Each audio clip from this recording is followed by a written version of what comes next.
Welcome to part 2 of How to Dye Yarn, starring Andrew Felsheim of Dachshund Daddy Knits. And no, this isn't just a lovely accessory that I'm wearing, it's actually his yarn called Twister. And let's learn how to dye this. The first thing you do to make Twister is you gather your yarn to be dyed and prep your colors to sprinkle. Here we have red, yellow, blue, and green. So at this point, all we gotta do is fill up this basin. We're gonna fill it up with yarn. We'll let the yarn absorb the water. And that's what's gonna catch our speckle. And the speckle is actually going to, as soon as it hits the yarn, just catch. Just like that, right into the yarn. And that's how you create a speckle. And we'll show you more on that in just a bit. And the next step here, we have all the yarn spread out. Again, just to reiterate, we wanna spread out all those fibers, expose as much as we can. You'll notice that in some of these, you get a little splotch of this, but with this particular colorway, I'm not too worried about it because you're not going to be able to tell when it's all said and done.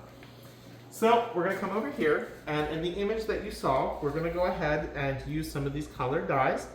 And because they're all perfectly lined up for this particular colorway, we're just going to go through and just do a straight line of color. So we'll start, doesn't really matter where you start, it's all going to stop and end somewhere. We'll start with red. So we're just going to take our red dye. Now this is where I feel like a chef. Chef's kiss. And we're going to just take dye on your spoon and you're just going to tap it like you're sprinkling spice on your food. And you're just going to go through. Doesn't have to be perfect. Let some spots get hit harder than others. And you know what? Again, I'm going to go back to, this is handmade product. It's not supposed to look perfect. If you want perfect, go to I can't say Joann's anymore. Yeah. Go to Michael's. Just go down the line. Chef Andrew's going to town. I like my curry. What can I say? Ooh, and now look at that. Ooh-wee. Right? As soon as we get down to the end, we're just going to pick up the next color. And let's do. Oh, which one do we want to do? What do you have there? So we've had the red, and we've got an orange, green, a blue, and a green. We got green, yellow, and blue. Oh, okay. Pick a color, any color. Let's go with blue. Blue it is. And we're just going to same thing, right down the line. It doesn't have to be perfect. You know, some are going to get a little bit more, some are going to get a little bit less. Now, is this a new colorway, or is this one that you already have? So this is one we've had, but it's been sold out a while because it's a little time consuming to dye. So what you'll find is, and we'll go over it, but what you'll find is when you put yarns into the oven, they take 4 hours to cook. Oh, wow. So in order for me to dye these, I have to prep dyes in advance so that while I'm cooking things in the oven, I can work on other things. Mm-hmm. And same thing, we'll just go through and we'll do, oh, do I want to do, yeah, we're going to do green. Alrighty, and just go right down the line.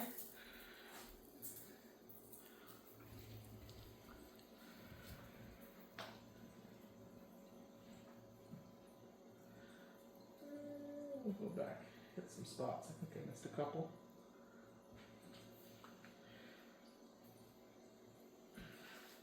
I'm not worried if it gets sprinkled a little spots that shouldn't be. It all looks pretty in the end. And what is the name of this colorway? So this colorway is called Twister. And the inspiration for this color actually comes from the 1960s, if I'm not mistaken, board game Twister. And so one day I was just deciding, you know, what kind of fun colorways can you do? And I remember growing up playing Twister, and so I was like, well, I really like that board game, and it has a lot of fun colors in it. It's very bright and obnoxious. So, here we are. Awesome. Oops, got a little bit sprinkled. That's not going to kill anyone. All right, your turn. Oh, my God.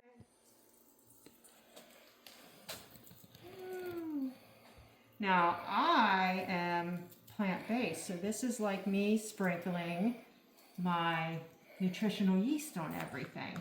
There you go. Do you bake bread? I do. Ugh. I have to make my own homemade bread because I have the dairy allergy and there's so much dairy in store-bought bread.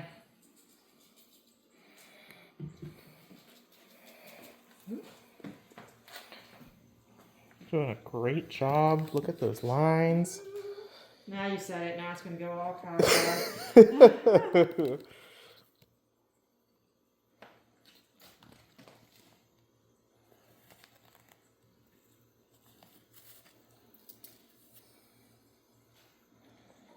The next part of the process, we have to flip this yarn over.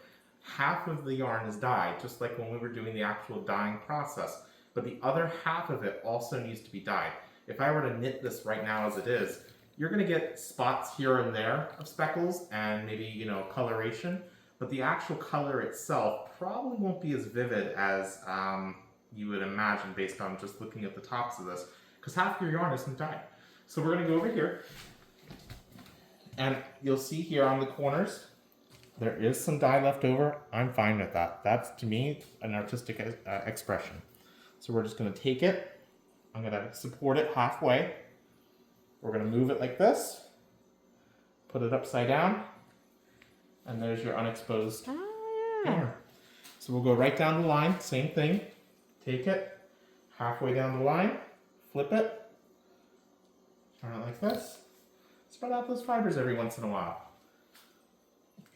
And here we have the speeded up version of Andrew dyeing the second side of the twister yarn.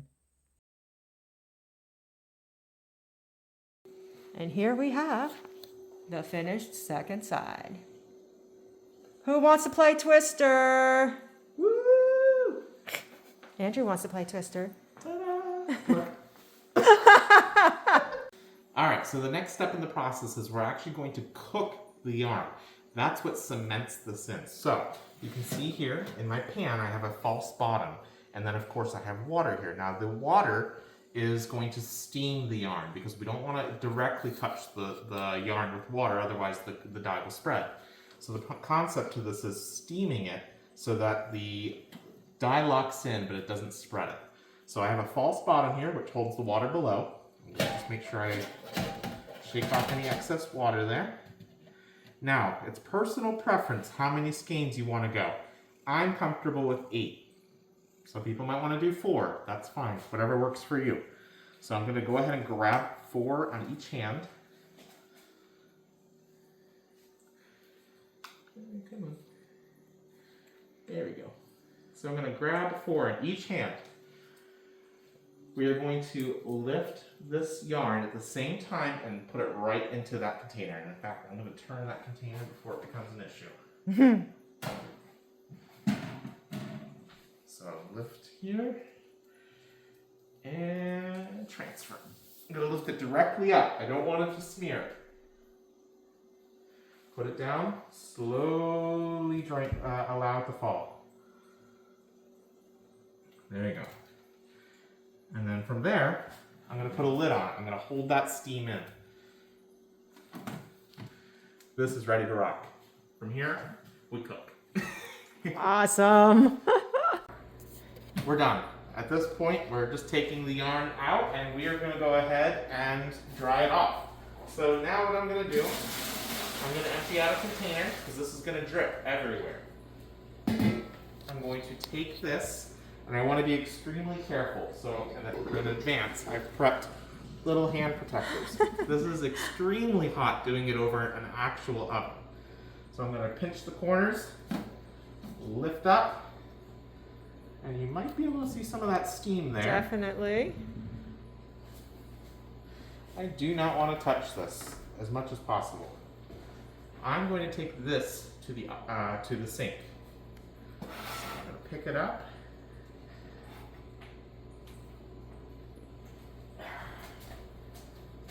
Put it here.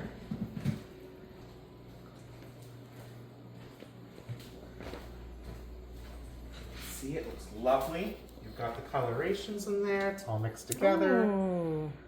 So we're going to go ahead. Again, be very careful when taking these zip ties out because they will burn you as well. Everything burns you with this. It's a dangerous job, yarn. Uh-huh. Listen, we need to be paid more.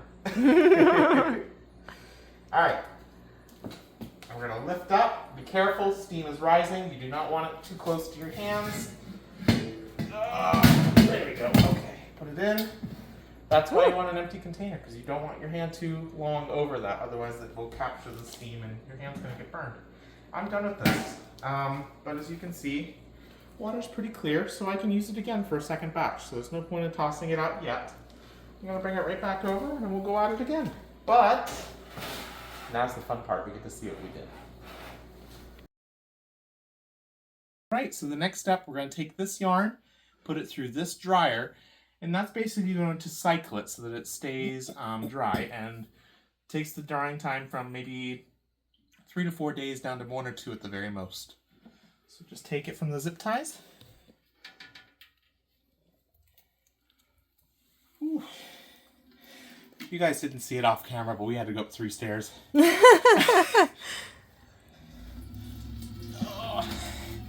Try to get it as much in there. There we go. Let's just spread it around. Ooh, hot. All right. And you can take a peek from there before we start. The trick to this is trying to get it exactly centered so that when it spirals and it does centripetal force to get rid of that extra moisture, it doesn't click. So if it clicks and it starts going like this, we know I did it wrong. I have a feeling it's going to click.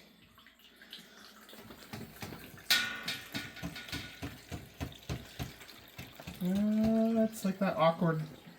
No, we got it. All right. So you can tell it's speeding up. And then over here, you can see all the water coming out. Wow, that is amazing.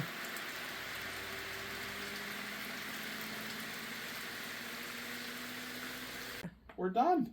Woohoo, So look at at this that. point, Twister. Beautiful yarn you can play with.